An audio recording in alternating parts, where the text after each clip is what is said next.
पिताजी शांत रहिए, मैं यहाँ हूँ। तुम नहीं सुन रहे हो? ये तो गलत है। तुम्हारा व्यवहार बिल्कुल। गांव में रहने वाला आर्यन एक गरीब परिवार का सीधा सादा लड़का था।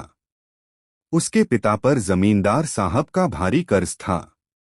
एक दिन मजबूरी में आर्यन के पिता जमींदार के हवेली पर कर्ज माफी की गुहार लगाने पहुंचे। जमींदार गुस्से से लाल हो गए और उन्हें अपमानित करने लगे। तभी उनकी बेटी अंजलि वहां आ गई। उसने अपने पिता को शांत किया और आर्यन के पिता को वहां से जाने दिया। आर्यन और अंजलि बचपन से एक दूसरे को जानते थे। आर्यन सादा जीवन जीता था, जबकि अंजलि अमीर घर की इकलौती बेटी थी। अंजलि अक्सर किसी न किसी बहाने आर्यन से मिलने आ जाती। एक दिन पार्क में टहलते हुए उसने अपने दिल की बात कह दी। वह आर्यन को पसंद करती थी। आर्यन यह सुनकर चौंक गया। उसे अपनी गरीबी और हैसियत का फर्क साफ दिखाई देता था। उसने हिचकिचाते हुए कहा कि यह रिश्ता संभव नहीं है, लेकिन अंजलि ने उसे भरोसा दिलाया कि उसे सिर्फ उससे मतलब है, दौलत से नहीं। जाते जाते उसने आर्यन को अपने जन्मदिन की पार्टी में आने का न्योता भी दे दिया। आर्यन ने अपनी छोटी सी बचत से अंजलि के लिए एक सुंदर सी पायल खरीदी। उसके लिए यह छोटा सा उपहार भी बहुत मायने रखता था।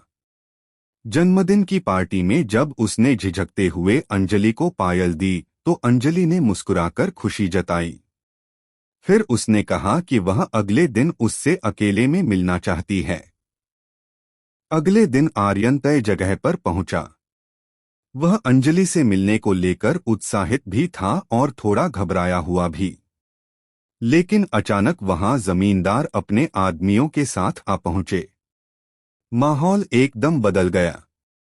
आर्यन कुछ समझ पाता उससे पहले ही अंजलि ने रोने का नाटक शुरू कर दिया और सारा इल्जाम आर्यन पर लगा दिया।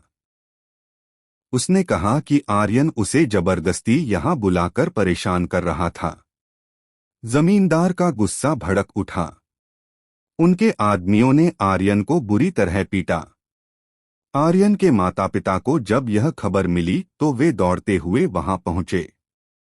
वे जमींदार के सामने हाथ जोड़कर खड़े हो गए, माफी मांगने लगे। अपमान और दर्द के उस पल में उनका सिर शर्म से झुक गया। लेकिन किसी का दिल नहीं पसीजा। आखिरकार आर्यन को पुलिस के हवाले कर दिया गया।